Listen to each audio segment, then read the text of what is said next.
तो चीन की अर्थव्यवस्था आप लोग हिलाना चाहते हैं, उनके ऐप्स को डिलीट करके, उनकी झालड़ नहीं खरीद के, उनके खिलौने नहीं खरीद के। बहुत खूब। कहाँ से आइडिया आते हैं आप लोग को ये सब?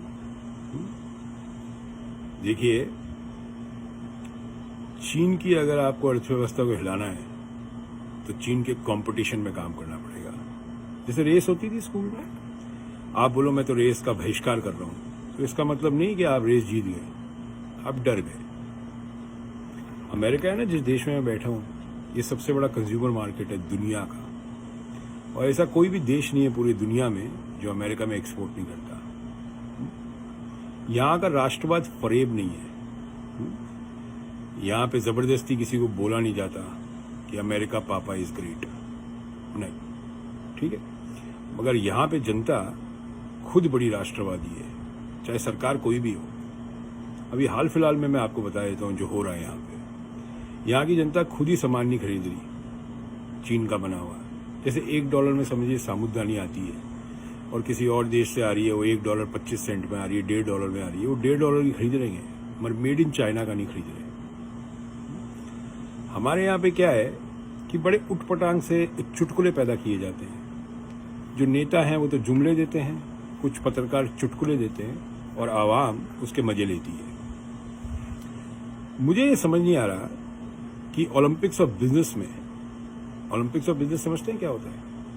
ओलंपिक्स ऑफ बिजनेस में आपको पार्टिसिपेट करना पड़ता है, तब देश महान बनता है। चीन 25 साल पहले क्या था, वो कंपटीशन में उतरा, बढ़िया क्वालिटी बनाई, बढ़िया चीजें बनाई, सस्ती बनाई, गवर्नमेंट पॉलिसीज ऐसी थी, वहां का लेबर लॉज ऐसे हैं, तो पूरी दुनिया में उनका सामान बिका। हमारे यहाँ क्या है कि चिंडी चोरी बहुत है, चलता है, एटीट्यूड बहुत है कि चला लेंगे, चलता है। मैं आपको अपने ट्रेड की बता देता हूँ।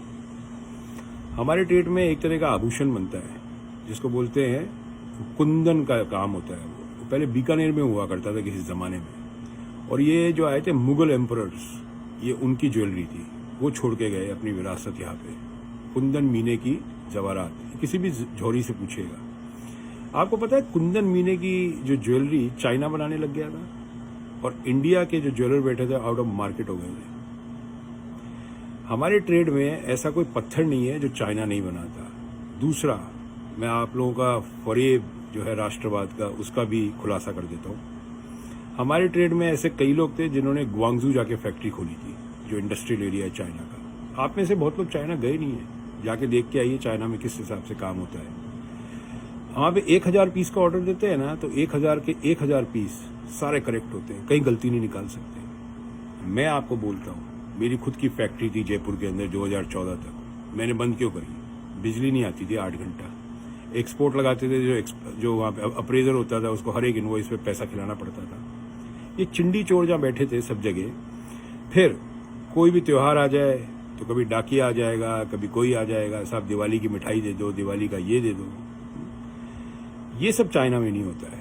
चाइना में वर्क एथिक्स बहुत स्ट्रांग है, बहुत स्ट्रांग वर्क एथिक्स है। इसलिए चाइना दुनिया में कंज्यूमर मार्केट में नंबर 1 था।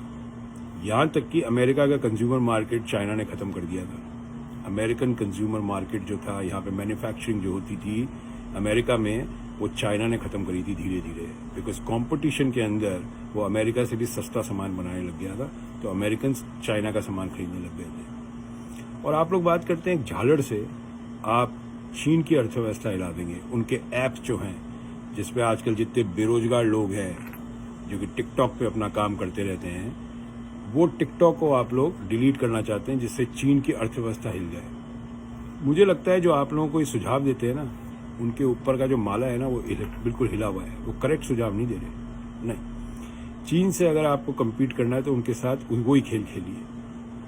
अगर हम कोई चीज ऑर्डर करते हैं आपको, से फॉर एग्जाम्पल ये डंबल है, मैं आपको बताता हूँ, अभी डंबल है, ये देखो कहाँ का है, ये सुनना आप, ये डंबल 1 साल पहले खरीदा हुआ था, मेड इन चाइना, ठीक है। तो आप ये समझ जाइए कि अगर आपको कंपटीशन में उतरना है तो आपको क्वालिटी में उतरना पड़ेगा। आप लोग अभी तक बिलीव करते हैं क्वांटिटी में, क्वालिटी में बिलीव नहीं करते। That's the problem in India. और किसी भी मैन्युफैक्चरर से पूछ लेगा, चाहे वो कपड़ा बनाता हो, कपड़े बनाने की फैक्ट्रियां इंडिया में बंद हो गई।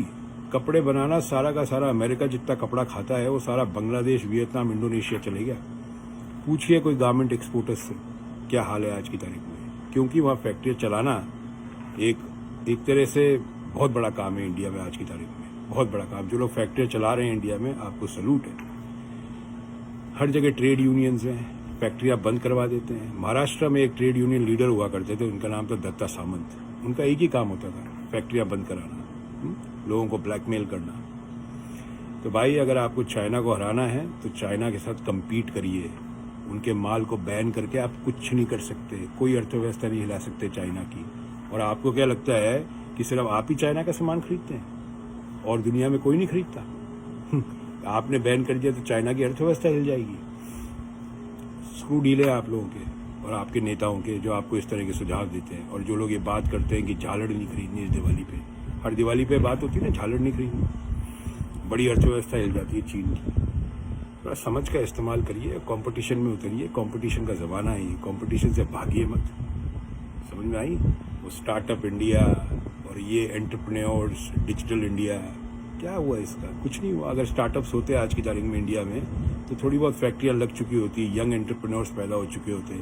आज जो 24 साल 25 साल का लड़का जो रात के 3 बजे लोगों को ज्ञान बांटता रहता है सोशल मीडिया पे, उस रात को 10 बजे सोता है, सुबह अपनी फैक्ट्री चलानी थी उसको। ऐसा कुछ भी नहीं है। मजदूरों का क्या हाल हो चुका है आप ये सोच सकते हैं, ठीक है ना? जहाँ पे मजदूरों का, जहाँ पे एक 10 साल का बच्चा घर के नौकर को छिछी करके बुलाता हो, चुटकी करके बुलाता हो, जिसको इज्जत नहीं है लेबर की, वहाँ पे कभी भी लेबर इतनी सक्षम नहीं हो सकती कि वो चीन जैसी कंट्री से कम्पीट कर सके।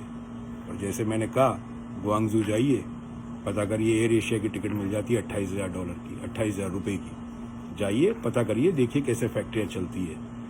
टाइम, पंक्चुअलिटी अपने देश में कभी हुई नहीं है। चाइना में अगर ऑर्डर देते हैं कि 29 तारीख को डिलीवरी चाहिए तो 29 तारीख को डिलीवरी होती है। इंडिया में नंबर 1 प्रॉब्लम इस पंक्चुअलिटी नहीं है। ना नेता पंक्चुअल है, ना आवाम पंक्चुअल है। हर चीज़ डिले चलती है और एक पुरानी फितरत है। चला लेना भाई साहब, चल जाएगा। जहाँ 800 पीस दिए वहाँ 200 और चला लेना, पीस घुसा देंगे। तो ये बैन करने की और डिलीट करने की ये जो कहानी आप लोगों ने डाली है, इससे बाहर निकलिए और कंपटीशन में उतरिए। इतनी बड़ी आईटी इंडस्ट्री है, खुद के ऐप नहीं बना सकते आप, खुद का फेसबुक नहीं बना सकते, खुद का ट्विटर नहीं बना सकते। और गजब की बात यह है, ट्विटर कंपनी में और फेसबुक में सबसे ज़्यादा आज की तारीख में इंडियंस काम कर रहे हैं अमेरिका में। और इंडिया में बैठ के वो लोग ट्विटर और फेसबुक जैसी चीज़ नहीं बना पा रहे। यहाँ तक कि जो आपकी एक कंपनी थी फ्लिपकार्ट, जो उसमें बंसल ब्रदर्स थे, वो भी अमेजोन में काम करते थे। वो यहाँ से सीख के आए जब उन्होंने फ्लिपकार्ट डाला था वहाँ पे। समझ आई आपको बात? इसके आगे कहानी क्या है? अभी भी अमेजोन इंडिया कंपटीशन दे रहा है। अमेजोन इंडिया ने कितनी कंपनियां खरीदी वहाँ पे, आप लोगों को पता भी नहीं है आज तक। कंपटीशन करिए, भागिए मत। जय हिंद, भारत माता की जय।